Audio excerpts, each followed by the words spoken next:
मदरसा इस्लामिया यतीम खाना में अंजुमन तरक्की उर्दू के सौजन्य से फरोग़ उर्दू सेमिनार का आयोजन किया गया। कार्यक्रम के मुख्य अतिथि बिहार स्टेट मदरसा एजुकेशन बोर्ड पटना के पूर्व चेयरमैन और अंजुमन तरक्की उर्दू के स्टेट सचिव अब्दुल कयूम अंसारी ने अपने संबोधन में कहा कि गंगा जमुनी तहजीब की सबसे खूबसूरत और प्यारी जुबान उर्दू है। ये सिर्फ मुसलमानों की नहीं बल्कि पूरे हिंदुस्तान की आम बोलचाल की भाषा है। उन्होंने कहा कि उर्दू के बिना शेर व शायरी की कल्पना तक संभव नहीं है। अब्दुल कयूम अंसारी ने उर्दू को अमन, शांति और भाईचारे की भाषा बताते हुए कहा कि बिहार में ये दूसरी सरकारी भाषा है। सरकार ने बड़े पैमाने पर उर्दू अनुवादकों की बहाली की है और रिक्त पद भी जल्द भरे जाएंगे। सेमिनार में मैट्रिक, इंटर, बस्तानिया और फोकानिया परीक्षाओं में उर्दू विषय में उत्कृष्ट प्रदर्शन करने वाले लगभग 50 छात्र छात्राओं को सम्मानित किया गया। इस मौके पर पूर्व सांसद सरफराज आलम ने सीमांचल के विकास की अनदेखी पर चिंता जताते हुए कहा कि यहाँ के लोगों को हमेशा वोट बैंक की तरह इस्तेमाल किया गया, मगर उनका हक और प्रतिनिधित्व कहीं सुनिश्चित नहीं किया गया। कार्यक्रम की अध्यक्षता रजी अहमद तन्हा ने की, संचालन मौलाना शाहिद आदिल कासमी ने किया। इस अवसर पर नौशाद आलम, मेहताब आलम, अफसाना हसन, अरशद अनवर आलिफ, मुफ्ती इनामुल बारी, कारी नियाज कासमी, अब्दुल्ला सलीम चतुर्वेदी समेत अन्य गणमान्य लोग मौजूद थे। इस प्रोग्राम का क्या उद्देश्य था? उर्दू बेदारी के तहत हम लोगों ने आज अंजुमन तरक्की उर्दू जिला अररिया के ज़ेरे एहतमाम ये प्रोग्राम किया था। वो बच्चे जो इंटर, मैट्रिक, मौली, फोकानिया में उर्दू सब्जेक्ट में ज़्यादा से ज़्यादा नंबर लाए हैं, उनको उनकी हौसला अफजाई के लिए हमने ये प्रोग्राम किया था। और अल्हम्दुलिल्लाह मैंने जिन इदारों से, जिन कॉलेजों से, स्कूलों से, मदरसों से रब्ता किया, उन्होंने अपने स्कूल, अपने मदरसे से एक एक बच्चे को दिया, एक इंटर, एक मैट्रिक, एक मौलवी, एक फोकानिया में। और उन बच्चे को यहाँ पर हमने कुरान अंदाजी के जरिए फिर तय किया, जिसका ज्यादा नंबर था 99, 98, 95 वाले नंबर वाले बच्चों को हमने यहाँ पर जगह दी। और उसकी हिम्मत अफजाई करने के लिए उसको यहाँ आप लोगों के सामने में मेहमान के जरिया से और जनाब अब्दुल कयूम के द्वारा और जनाब और भी जो गेस्ट आए थे उनके द्वारा हम लोगों ने उनकी हौसला अफजाई की। वही एक प्रोग्राम, इस तरह का प्रोग्राम आइंदा भी होने जा रहा है। अंजुमन तरक्की उर्दू अररिया का यह है कि हर साल इस तरह का प्रोग्राम करेगा बच्चों की हौसला अफजाई के लिए। इस तरह के प्रोग्राम अंजुमन उर्दू तरक्की के बैनर तले इंशाअल्लाह हमेशा हर साल होता रहेगा अगर हयात रहे। कितने बच्चों को सम्मानित किया? आज तकरीबन हमने 49 बच्चों को किया, क्योंकि 40 बच्चों का हमने ऐलान किया था, लेकिन दरखास्तें और स्कूलों से इतने हमारे पास में दरखास्तें आ गई कि हमें 49 बच्चों को देना पड़ा। आज पूरे जिले के बच्चे थे इसमें, हर ब्लॉक के बच्चे थे इसमें। अंजुमन तरक्की उर्दू जिला अररिया के ज़रिए तमाम एक कार्यक्रम का आयोजन हुआ है, किन उद्देश्य को लेकर?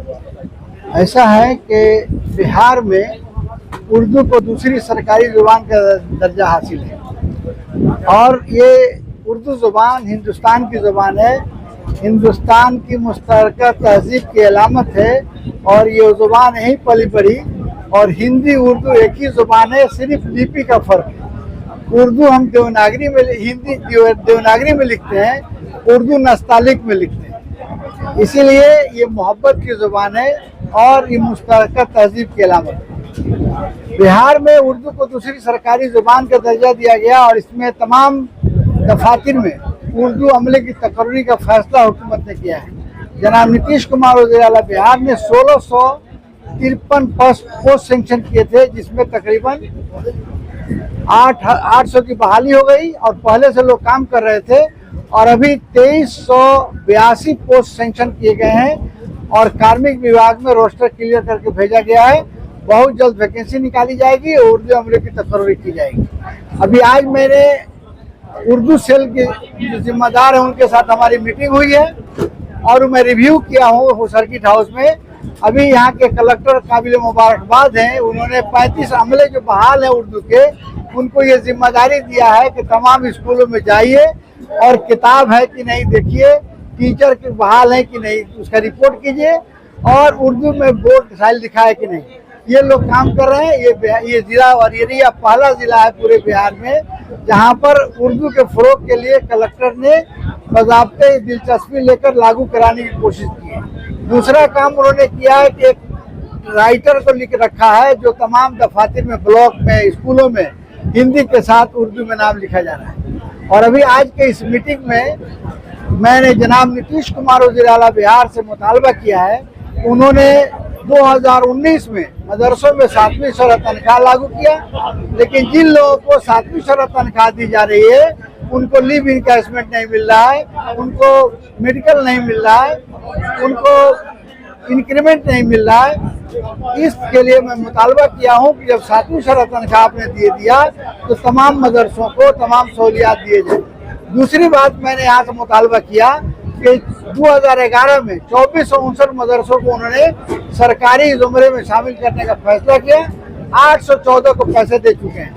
मैं आज के इस जलसे से मुतालबा किया वज़ीर आला बिहार से कि 1637 मदरसों जिसकी इंक्वायरी आ चुकी है जल्द से जल्द ग्रांट के ज़ुमरे में शामिल किया जाए। ये मकसद उर्दू के फ़रोग़, हमारे बच्चे बच्चियाँ जो उर्दू में तालीम हासिल कर रहे हैं उनको और बढ़ावा दिया जाए। आज हमारे शाहिद आदिल साहब जो हमारे जिला के सदर हैं, सेक्रेटरी हैं, और जनाब रजी हैदर साहब हमारे सदर हैं, इन लोगों ने जिला में जो मैट्रिक में, जो इंटर में उर्दू में फर्स्ट किए, जो मदरसा फौकानिया में फर्स्ट किए, जो मौलवी में फर्स्ट किए, 50 बच्चे बच्चियों को आज मेडल और सर्टिफिकेट मोमेंटो दिया गया ताकि उर्दू के तई लोगों को बेदार किया जाए और उर्दू में ज़्यादा से ज़्यादा लोग तालीम हासिल करिए। मकसद की तरक्की के लिए प्रोग्राम मंत्रित किया गया है, और क्योंकि इलेक्शन का भी अभी माहौल है और आप जो बिहार से इलेक्शन लड़ने वाले हैं, तो आप ये बताइए कि पॉलिटिकल लोग अगर जीत के जाते हैं तो आप क्या उसमें एड ऑन कर सकते हैं?